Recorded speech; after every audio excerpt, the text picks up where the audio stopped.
So, bumalik ulit tayo po sa Christian Bibliology or study of the Bible. Ayan.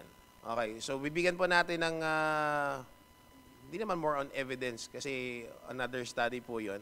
Pero we will look at the Bible kung paano po natin nasasabi na yung Bible na ating hinahawakan po ngayon ay tunay na salita ng Diyos. Ayan. Alright. So, gumamit tayo ng maraming illustrations po dito. Okay. So, unang question po na sasagutin natin ay, where did the Bible come from? Saan ba nagmula po ang Biblia na ating pong hawak? Ang sabi po ng Psalm 119 verse 89, kung nakikita nyo man po, ay, forever, O Lord, thy word is settled in heaven. So, though Psalm 119 is written in the Old Testament, kung ating pinangahawakan ng buong Bible, Old and New Testament po, na ang salita po niya ay nagmula po sa langit. Nagmula po ito mismo sa ating Panginoon. No? So, papaano naman po ibinigay po sa atin ng Diyos yung Bible kung nanggaling po ito sa langit? Alright, sabi po ng 2 Timothy chapter 3 verse 16, all scripture is given by inspiration of God. So, ang ibig sabihin po niya, sa Tagalog Bible po kasi, ang nakalagay doon, kinasihan. Ang lahat ng kasulatan ay kinasihan ng Diyos. Okay? So, siguro yung word na inspire or inspiration, hindi siguro masyadong widely used po sa atin or commonly used. Pero siguro ang pinaka-idea para mas lalo natin mag-grasp yung word na inspiration na pinapatukuyan sa Bible ay yung ibig sabihin niyan, yung Diyos po mismo ang nagdulot. Okay? Siya po mismo ang nagdulot upang or para nang sa ganun ay maiparating ito sa atin. Right? Thank you, Nanay. Check na lang sila. Okay. Ay, sorry. So, sino naman yung quote-and-quote in-inspire po ng Panginoon nang sa ganun makarating po ang kanyang mga salita sa atin?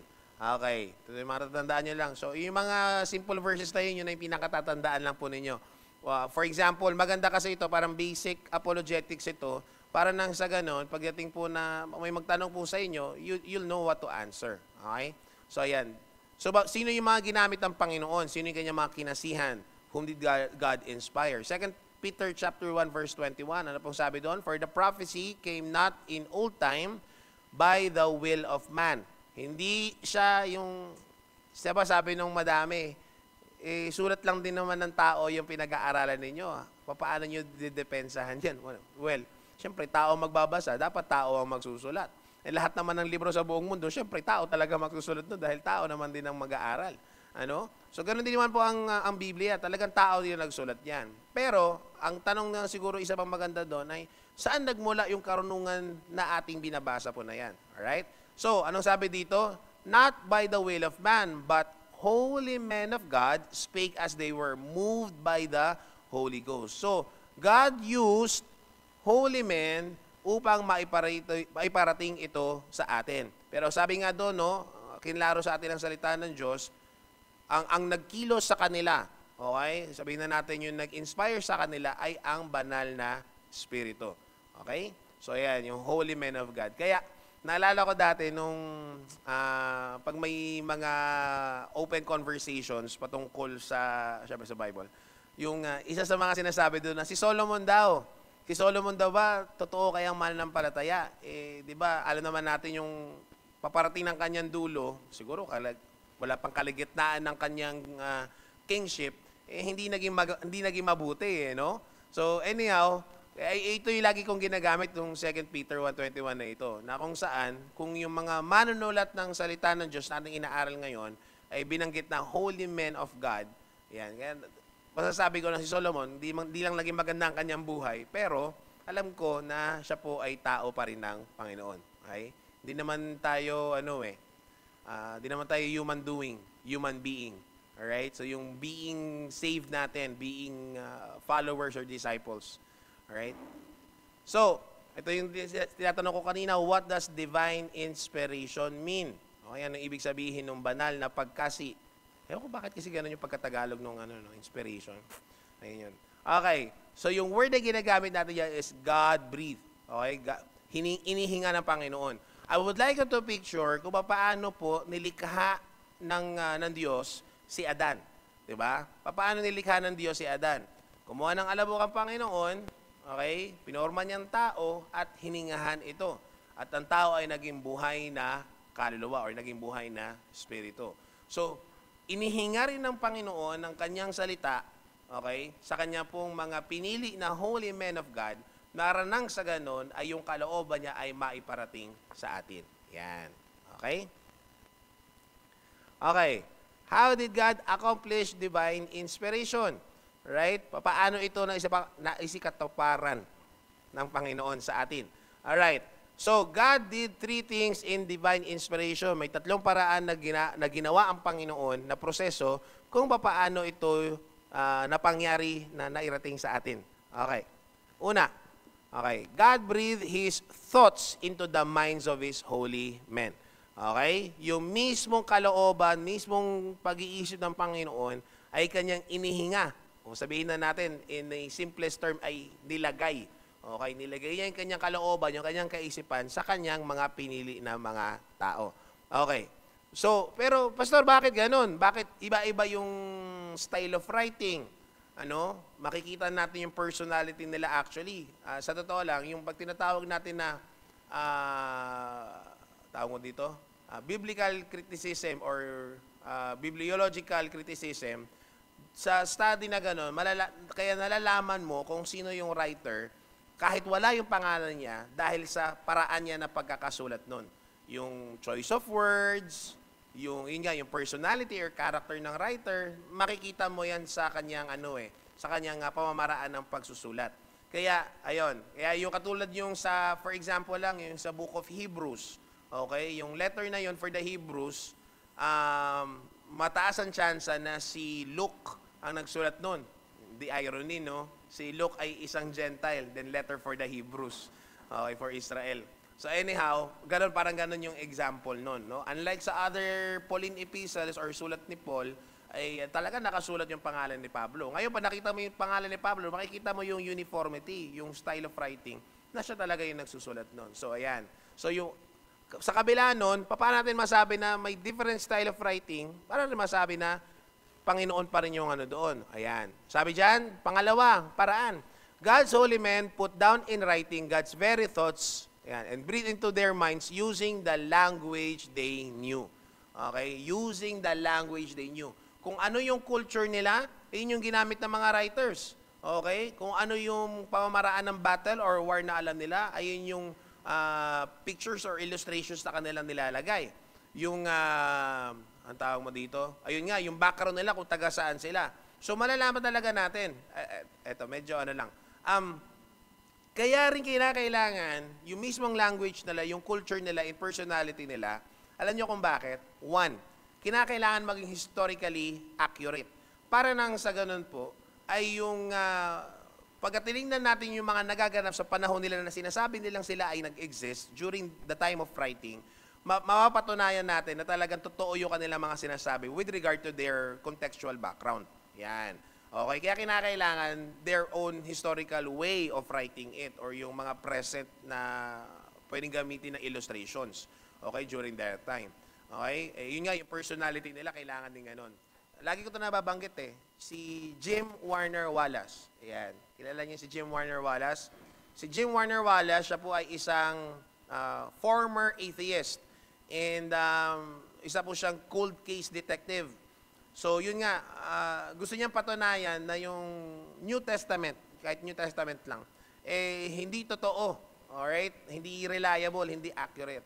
So long story short, kanyang inaral po yun using the knowledge he knows na kung paano mapatunayan na ang Bible po talaga ay hindi salita ng Diyos. And you know what happened ay siya po ay naging mananampalataya. Okay? Naging believer siya in Jesus Christ. Alam niyo kung bakit? Isa sa testimonies niya na kapag kumukuha ka ng testimony ng kanyang mga iniimbestigahan, different witnesses, sabi niya gano'n, kapag parehong-pareho lahat ng sinasabi nila, nagsisinungaling silang lahat. Okay? Pag parehong-pareho,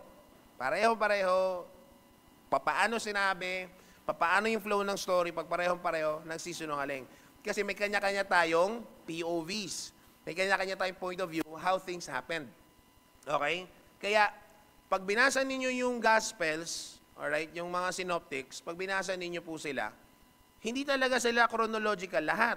may iba't ibang paraan kung paano nangyari according to their POVs. So sabi nga ni Jim Warner Wallace, doon siya lalo na kumbinse na yung kinukwento nila ay totoong nangyari.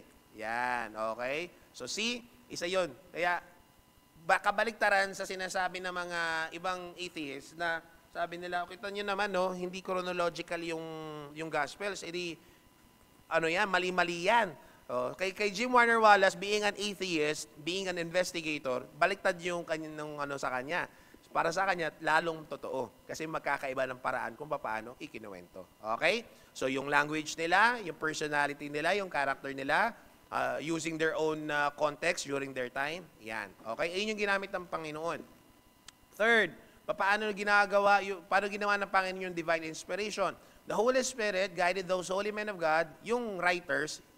Pag sa iba kasi ginagamit nila, authors. Let's be clear, writers. Okay? Nagsulat lang. Right? The writers in the correct choice of words. So, the term is verbal inspiration. Okay? Verbal inspiration. Okay? Gamitin ko yung isa pang word, plenary. Okay? Verbally and plenary inspired. Para di nyo makalimutan, tandaan nyo lang yung BIP. Pero unahin nyo muna yung P. Okay? VPI. Hindi nyo makalimutan, bangko na lang, BPI. Pero gawin yung B. Okay. Verbally and plenary inspired. Ibig sabihin ng plenary, yung as a whole. Okay? Lahat ng mga writers.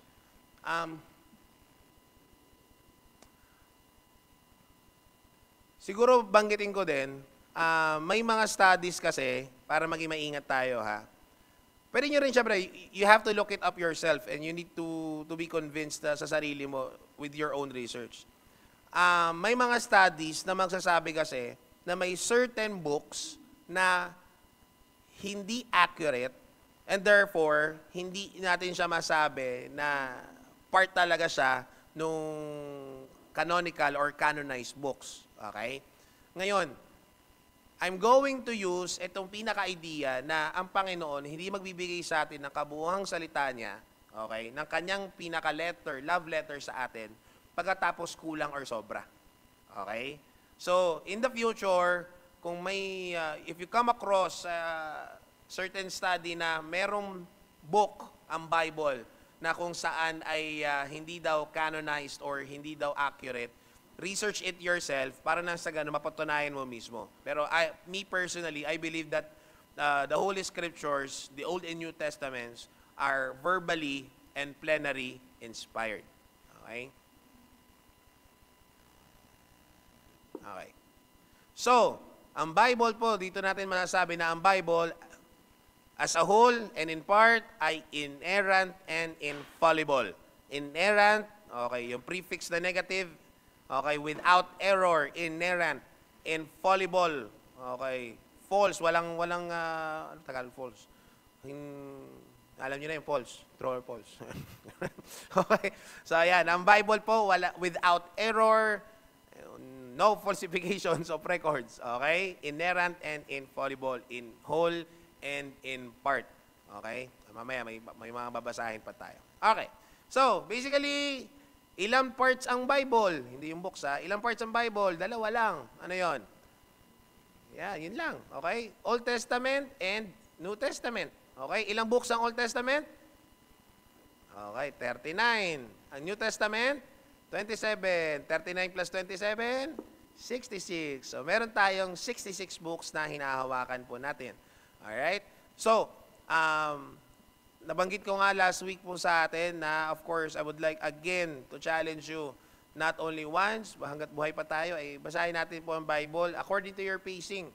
Sige lang, basta at least nagbabasa ka, okay?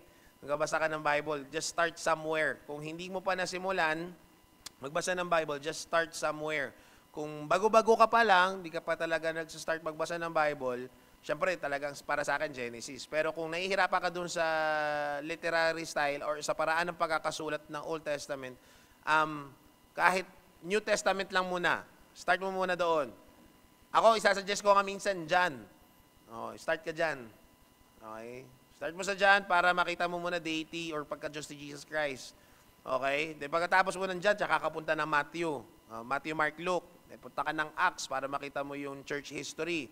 Okay? So, ayan. Pag natapos mo yun, tsaka ka punta ng Old Testament. Kasi mas lalo, kung minsan, dahil kung new reader ka, mas lalo mag-ring yung bells dahil nami-mirror mo kaagad yung reference ng New Testament. Uy, nabanggit ito sa New Testament nandito ngayon sa Old. Yan.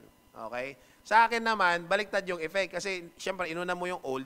So nakita ko may mga bagay lalo na sa Leviticus, sa Numbers, na it was not making sense to me when I was reading it. And then binasa ko yung pagpunta ko sa New Testament, sabi ko, yun pala yun. Okay? So, ayan, ano mo siya, mare-reflect mo kapag binabasa mo talaga Old and New both. May ibang style ng reading naman na ang pamamaraan nila sabay, Old and New. So for example, today, magbabasa ako ng isa or dalawang Old Testament chapters. So mamaya, gabi, o rapon, bahala kayo, pagdating sa New Testament, magbabasa rin ako ng isa or dalawang chapters sa New Testament. So ganon-ganon. Okay? Pero ako para sa akin, basta yung flow ng story, merong ako familiar kayo doon sa tinatawag na chronological Bible. So, hindi siya sunod-sunod na books according doon sa normally na hawak natin na Bible. Pero meron yun na kung paano yung pagkakasunod ng kwento. Ganun yung pagkakaayos. So, huwag kayong magugulat pag nahawakan niyo yung Bible na yun. Bakit biglang mag-iiba ng book ulit? Kasi siniksik nila. Tapos yun, inayos nila yung pagkakasunod-sunod. Alright? So, ayan. 66 books. Meron kang hawak na library. Okay? FYI, yung word na Bible, wala sa Bible. Okay? Kasi ang ibig sabihin ng Bible ay galing yan sa word na biblio. Ibig sabihin nun ay collection of books. Yan. Okay? Yun ang ibig sabihin ng Bible. Biblio. Collection of books. Okay. How many writers? Ni-round off na natin ito. How many writers and for how long na isulat po ang Bible? Gaano katagal? Ano muna natin? Ilang writers muna? Yan. Arguably kasi 44, pero yan, rounded off para 40 writers, okay? So, merong 40 writers ang sige, sino yung mga kilala niyong writers ng Bible? Siyempre, yung first 5 books, si Moses, sino pa? Si Samuel, writer din si Samuel. Sino pa kilala niyong writers? Of course, David. Okay, meron pa? Si Solomon. Nakailan din si Solomon. Ano pa? Sino pa? Minor prophets. Si Ezra. Writer din si Ezra. Okay, tapos sa New Testament, syempre mas close kasi sa timeline natin or sa time natin. Kaya mas accurate natin siya nasasabi. Sa Old Testament kasi maraming arguments pa. Pero sa New Testament, so madali, Matthew, Mark, Luke, John. Yung nakagad, Acts si Luke, Hebrews si Luke. Tapos yung mga Pauline epistles. Tapos yung mga major epistles. Okay? Gaano katagal sinulat ang Bible? Yan. Sa dati kasi 1,600 pero rounded off pataas yun Rounded off pababa na lang. Okay, 1,500 years. Okay, 1,500 years in the making. Hindi naman literal yan na 1,500 tapos tuloy-tuloy sinusulat for 1,500. Of course, may mga certain periods na walang quote-unquote na sinusulat. Katulad ng between Old and New Testament. Gaano katagal or gaano kalaki yung gap between Old Testament and New Testament? Between Malachi and Matthew. Yan, 400 years. Yan. So, for example lang yan. So, anyhow, 1,500 years sinulat po ang Bible. So, medyo matagal. Kaya nga nabanggit natin last week na ang Biblia po ay, miracle library. Okay, miracle library ang Bible. Bakit? Pinuin mo itong 40 writers na ito. Babanggit ulit dito. Hindi naman nakita-kita na muhay sa iba't ibang kapanahunan, gayon pa man ay wala tayong mababasa na contradictions. Alright, ito na yun. Okay, note, these writers did not meet each other for consultation. Walang IG, walang Messenger, walang Telegram, walang Zoom para sila ay mag-meet. Okay, walang WhatsApp. Wala silang kahit kasi again, hindi sila lahat nakita-kita. Wonderfully, ito ang makadugtong na kwento, alam niyo kung kanino, sa Old Testament for example lang, inababanggit natin ng mga nakaraan, si Jeremiah at si Daniel, magkarugtong yun. Hindi sila nakita, hindi sila makakilala. But then, if you're going to read kung ano yung sinulat nila, continuing, okay, yung kanilang story, and pati yung prophecy na binigay ni Jeremiah, na pangyari sa time ni Daniel. See? Alright? So, mga ilang examples lang yon. Again, yet the Bible is without error or contradiction. Coming from God's mind alone, it is God's written word inspired in the original autograph. Okay? So, 40 writers, 1,500 years, but one authorship. Okay? Iisa lang po ang totoong pinanggalingan na kaisipan ng binabasa natin. Pinasulat lang sa kanila, kaya again, nandun yung kanilang sariling language, yung style, yung kanilang personality, yung kanilang contextual background. But then again, kaisipan po ng Panginoon yung kanilang sinulat. Alright. Did the writers of the Bible knew that they were used of God? That they were used of God? Oh, doble na. Okay. Sabi ni Paul, 1 Corinthians 14:37, ano sabi niya? If any man think himself to be a prophet or spiritual, a pastor, teacher of the word, let him acknowledge that the things that I write unto you are commandments of the Lord. Si Paul, may mababasa kayo sa mga writings ni Paul, sasabihin niya, ito, opinion ko lang ito, sasabihin niya. Pero ito, katulad nito, very direct, sabi nga ni Paul, itong sinusulat ko, itong binabasa nyo na ngayon, ay galing sa Panginoon. Okay? Are the commandments of the Lord. Okay? Galing mismo sa Panginoon. So, alam ni Paul, kasi minsan, ito yung word ha, di ba yung feeling of the Holy Spirit or yung pag-inspire ng banal na Espiritu sa kanila. Okay. Kung minsan na-imagine natin, paliwanag ko na to, minsan na-imagine natin yung inspiration ng Panginoon or yung, ang tawag mo dyan, yung feeling of the Holy Spirit, na-imagine natin na bigla na lang dumarating. O kaya, pangalawa, minsan na-imagine natin yung inspiration and feeling of the Holy Spirit na parang biglang bababa yung Espiritu ng Diyos sa'yo tapos parang titirik yung mata mo, okay, gagapang ka sa pader, biro lang. Okay, parang bigla kang makakagawa kasi mas sa mga palabas, gano'n, kung ano bigla mo magagawa. Obviously, si Paul, hindi gano'n yung experience niya. Okay, basta alam niya na ang Holy Spirit, tinuturuan siya kung paano yung kung ano yung kanilang mga isusulat. Okay? Yung exact inspiration, okay. Let me explain this. Yung exact inspiration po, we will never experience it today. Okay? Why? Kasi sabi ni John the Beloved na yung hawak natin na Bible, it's complete. Tapos na po yan. Hindi na madadagdagan, lalong hindi pwedeng bawasan. Yan na po yun. Kaya again, yung inspiration ng Panginoon, kahit na it is also in a form of filling of the Spirit, okay, ay hindi na po mapangyayari. Anong nangyayari sa panahon natin ngayon na form pa rin ng filling of the Holy Spirit? Okay. Isa pang I. Inspiration sa writers, sa ating readers, illumination. I pa rin. Okay? So, illumination ang ginagawa ng Holy Spirit sa atin. Of which, yun, nagiging familiar tayo. Pag hindi ka pa nagbabasa ng Bible, hindi ka pa personal na nag-aaral, okay, hindi familiar ang illumination of the Holy Spirit. Okay? Para kang ano lang. Okay? If you're just learning the scriptures or you are learning of God from other learners, you are merely hearing, listening from others according to their experience, to their testimony, to their own study of the Word, okay? Ang tawag ni Hannah doon, borrowed faith. Borrowed faith lang yon. Okay? Kasi bakit? Hindi ikaw mismo yung nakakuha nun. Lagi ko binabanggit ito. Bakit? Supposedly, sabi ni John the Baptist na habang nakikilala mo ang Panginoon, ano sabi ni John the Baptist? I must decrease so He may increase. Habang nakikilala mo ang Panginoon, lalo ka lumilit, lalo siya lumalaki. So, sa madaling salita, the more you learn from the Word, mas lalo ka nagiging humble. Ang tanong dyan, bakit may makikilala ka ko minsan, if we will be realistic and practical, bakit may mga nakikilala tayo na, ang daming alam sa salita ng Diyos, pero at the same time, sobrang yabang. The reason for that, it's a borrowed faith. Spoon-fed lang kasi. They could have read it from a commentary. They could have read it from whatever books. They could have listened it somewhere. Okay? That's the reason for it. Hindi directly na ikinuha. Yung sinabi sa Colossians, yung hinuhukay yung mga kayamanan ng Panginoon, that's something that you do personal. Okay? So anyhow, ayan. So, inspiration kay Paul and sa other writers, for us, it's illumination. Okay? It happens when you are personally studying the Word. Kasi parang imagine mo, nilalagyan ka ng Panginoon ng flashlight sa mata mo. Yan. Okay?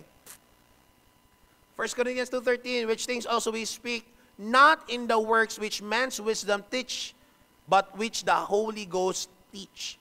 Okay, so clear kay Paul yan. Alright? Na yung kanyang ipinapangaral, yung kanyang binabahagi ay hindi ayon sa kanyang kalooban o kanyang karunungan, kundi nanggaling sa banal na Espiritu. Okay. Holy Ghost, Holy Spirit. Okay. 1 Thessalonians 2:13. For this cause also we thank God without ceasing, because when you receive the word of God, which you heard of us, you receive it not as the word of man, but as it is in truth, the word of God, which effectually worketh also in you that believe. Okay?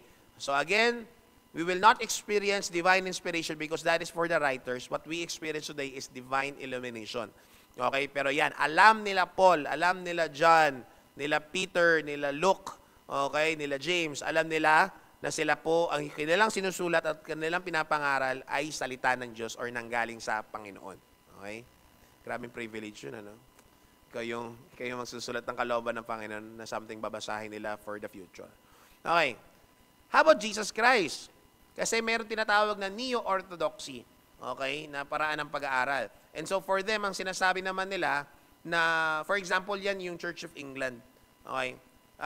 For them, ang Old Testament, anong ginamit nila na word? Kalimutan ko yung word na ano. Pero obsolete. Okay? Hindi na mapapakinabangan daw. It's a mere record na lang daw ang Old Testament. Okay? How about Jesus Christ? Did Jesus Christ believe in the Old Testament scriptures? Okay. Anong sabi natin, Panginoon? Luke chapter 24. Ito, verse 27 muna. Verse 27, and beginning at Moses and all the prophets. Ano yung sinishare ni Jesus Christ? Sabi niya, He expounded unto them. Pinaliwanag niya sa kanila. Okay? Hinalukay ni Jesus Christ lahat ng mga bagay na ito using Moses and all the prophets. Ibig sabihin yan, Torah. Yung buong tanak. Okay? In all the scriptures, the things concerning Himself. So, ang ginamit, si Jesus Christ, obviously, naniniwala sa Old Testament. Bakit? Anong sabi dyan? Using Torah or the whole Tanakh, Moses and all the prophets, pinaliwanag niya sa mga tao, okay, yung scriptures, kasi pinapakilala niya yung kanyang sarili. Kasi po, yung Old Testament, lahat ng mga nasulat dyan, lalong-lalo na, of course, yung tungkol sa Messiah, okay, ito po ay patungkol kay Jesus Christ. If you are going to study the tabernacle or the temple, representation po yan lahat ni Jesus Christ. Okay? Kahit sabihin na natin yung representation doon ng Holy Spirit, actually representation pa rin yan ni Jesus Christ. You're going to look at the book of Numbers. That's also Jesus Christ. How they formed themselves kapag sila ay nasa camp or even marching, that's also Jesus Christ. You go to the book of Genesis, lahat. Si Jesus Christ po yan. So, Jesus Christ would use Moses and the prophets. In fact, kapag sinasabi nila Jesus Christ yung the scriptures, hindi niya sinasabi yung New Testament kasi hindi pa naman nasusulat yung New Testament. Ang sinasabi ni Jesus Christ na the scriptures ay ang Old Testament. Yan. Okay, then talon tayo. Verse 44. And He said unto them, these are the words which I spake unto you, while I was yet with you, that all things must be fulfilled, which were written in the law of Moses, and in the prophets, and in the Psalms concerning me. See? Okay? So kahit sa Psalms, ay nako, napaka-rich ng Psalms. Ayan, ako personal, hindi ko pa na halukay ng mabuti yung Psalms, pero pag nahulukay yung Psalms, ang daming prophetic din po dyan. Lalo na sa mga writings ni David. Yan, marami dong messianic. Yung crucifixion ni Jesus, Psalms yun. Psalm 22. Yan. Okay? See? So, yung mismo mga binanggit doon ni Jesus Christ. Kaya yung mga words na binanggit ni Jesus Christ doon, hindi lang siya yung, ay, nasasakitan, kawawa naman, uhaw na. Uy, actually, yung mga binanggit doon ni Jesus Christ, prophetic yon. He was actually claiming na yung messianic prophecies nangyayari na that very moment. Okay? Kaya binabanggit niya yung exact words. Nung binanggit niya yung tetelestai, yung binanggit niya ilay-ilay lamang sa Bactani, bakit ni-retain ng mga translators yun? Kasi yung mismong writing din naman, hindi siya naka-Greek, of which yung New Testament was written in Greek. Okay, ni-retain nila yung Aramaic translation na yon. Why? Because Jesus was claiming messianic prophecy. Nasa na yon. Okay? So ayan. In verse 45, then open He their understanding that they might understand the Scriptures. So again, yung sinasabi niya dyan, the Scriptures ay Old Testament Scriptures. Alright? Sige. Alam niyo naman itong mga ito na no? Review lang naman natin. Okay. Oras na. 5 minutes na lang, tapos karoon tayo ng konting tanungan kung may ano kayo, kung may tanong. Okay. What must we do with the Bible? Ano nung kailangan natin gawin sa Biblia po ngayon? Anong sabi? 2 S lang pwede nyo makakalimutan. Unang S, search. Okay, ginamit ko dito NKJV. Okay, John 5:39, ang sabi ni Jesus, you search the Scriptures, for in them you think you have eternal life, and these are they which testify of me. Okay, so unang kailangan natin gawin sa Bible, search. Okay, that's a command, that's not optional. Okay, that's a command po sa atin. So, hindi mo siya yung tipong, let me think about it. No. Okay, that's part of being a disciple as a follower of Jesus Christ. Kaya hindi lang po tayo believers. Minsan nga, ayoko nang gamitin talaga yung word na believers Kasi hanggang nag-believe lang talaga, hindi na nag-follow. Okay, so kailangan disciples po tayo ni Jesus. Okay, pangalawa na kailangan natin gawin sa Bible, pangalawa is study. You search and you study. Bakit? Anong command sa atin ng Panginoon using the writing of Paul, 2 Timothy 2:15? Study to show yourself approved unto God, a workman, a believer, a follower, a disciple that needs not to be ashamed, rightly dividing the word of truth. So we have to study the word of truth. Okay? Ikaw mismo, kaya okay na naman sa akin, kunwari, hindi kayo maniwala sa ano, okay lang. Basta kailangan, syempre, hanapin nyo sa Bible, ha? Mamaya, tingin ko pa di ako mag-agree sa'yo. Bakit? Kasi sa church namin dati ganito Walang ganon. Parang kulto yun. Kailangan balik ka. Ito yung sabi kasi ng Bible. And you need to rightly divide the word of truth talaga. Okay? Para nang sa ganon masabi mo. Kailangan Kaya dapat yung gospel pa lang mismo, you yourself are convinced of the gospel. And alam nyo kung paano nyo na ikaw mismo, i-convince ka sa ebanghelyo mismo? Search. Gospel muna. Okay? Study mo talaga muna yung gospel. Kailangan ikaw mismo, you can build arguments na yung gospel, yung good news ni Jesus Christ ay accurate, ay tama. Okay? Okay. Bakit naman? Why should we search? Why should we study? Okay. Ano sabi sa John 5:39? Dalawa. So we can find Jesus Christ, sabi ni Jesus, these are they which testify of me. And then of course, to have eternal life. Okay. Sabihin ko ito. Kung minsan, kapag nabahagian ka ng salita ng Diyos, alright, whether you are a new Christian, you are a new follower, or sabihin natin, matagal ka na nag-a-attend ng church, matagal ka ng quote-and-quote ay mananampalataya, okay? If I will be honest, whether bago ka or matagal ka na, marami pa rin na sa mind mo sa totoo lang, hindi ka convinced sa gospel. Okay? And I had many conversations sa bagay po na yan. Na kahit na nakarami ka na ng pakikinig, okay, still, hindi ka pa rin kumbensido na ikaw ay napatawad na sa lahat mong kasalanan and you are heirs, ikaw ay tagapagmana ng buhay na walang hanggan. Very simple mga kapatid. Alam nyo kung paano? Study. That's it. Kinakailangan mo lang mag-aral para matagpuan mo si Kristo at talagang maunawaan mo, makumbinsi ka na ikaw ay tagapagmana ng buhay na walang hanggan. Yun lang yun. Because if you're going to study scriptures only on Sundays, I'm telling you, you will not be convinced sa gospel. Okay? You need to study. Thirdly, kinod ko pala yung John 5:39 lang. Yan na yan. Basa yun na yan. Okay. Thirdly, why should we search and study scriptures? To know that you belong to God. Ha? Yung sinasabi ko sa inyo rin last week. Para nang malaman natin kung talagang tayo ba sa Diyos. Bakit ano sabi ng John 8:47? He who is of God hears God's words. Kaya yung ayaw makinig ng salita ng Diyos, hindi interesado, judgmental ako doon. Kasi we are commanded to judge. Alam nyo ba yun? John chapter 7, we are commanded to judge. 1 Corinthians chapter 10 nata yun. Okay? We are commanded to judge, mga kapatid. Righteous judgment. Okay? Ayun yung lagi ko sinasabi. Pag hindi nakikinig sa salita ng Diyos, walang desire makinig ng salita ng Diyos, hindi siya researcher, okay? Malamang hindi yan sa Diyos. Okay? Bakit ayaw magpakorek? Ayaw magpadisiplina? Malamang hindi yan sa Diyos. He who is of God hears God's words.